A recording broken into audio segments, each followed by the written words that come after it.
জামালপুরে জমে উঠেছে ঈদের কেনাকাটা। মার্কেট, বিপণী বিতান, ফ্যাশন হাউস, কাপড়ের দোকান, জুতার শোরুম থেকে শুরু করে কসমেটিক্সের দোকান, সব জায়গাতেই এখন ক্রেতাদের আনাগোনা। ব্যস্ত সময় পার করছেন ফুটপাতের ছোট ছোট দোকানিরাও। সকাল থেকেই শহরের কথাগলি মার্কেট, তমালতলা, সকাল বাজার ও বকুলতলা সব মার্কেট ও শপিং মলগুলোতে ঈদের কেনাকাটায় ভিড় বাড়তে থাকে। দিনের যানজট ও মানুষের চাপ এড়াতে অনেকেই পরিবারের সদস্যদের নিয়ে রাতে বের হচ্ছেন কেনাকাটা করতে। পুরুষদের তুলনায় নারীদের পোশাকের দোকানগুলোতে ভিড় তুলনামূলকভাবে বেশি। বিশেষ করে sari, three piece, gown, lehenga ও বিভিন্ন ফ্যাশনেবল পোশাকের দোকানগুলোতে দেখা গেছে নারী ক্রেতাদের উপচে পড়া ভিড়।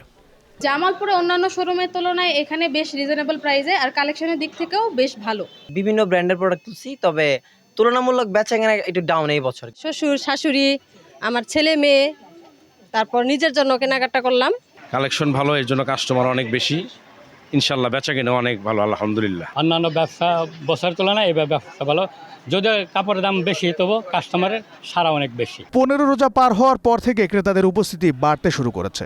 তবে ক্রেতা বাড়লেও আগের বছরের মতো বিক্রি নেই বলে জানিয়েছেন বিক্রেতারা। ঈদে সাধারণ মানুষ যাতে নির্বিঘ্নে কেনাকাটা করতে পারেন সেজন্য শহরের গুরুত্বপূর্ণ পয়েন্টগুলোতে সকাল থেকে সন্ধ্যা পর্যন্ত ট্রাফিক পুলিশ নিরলসভাবে কাজ করে যাচ্ছেন। জাফর আহমেদ শিমুল, গ্রিন নিউজ ডেস্ক।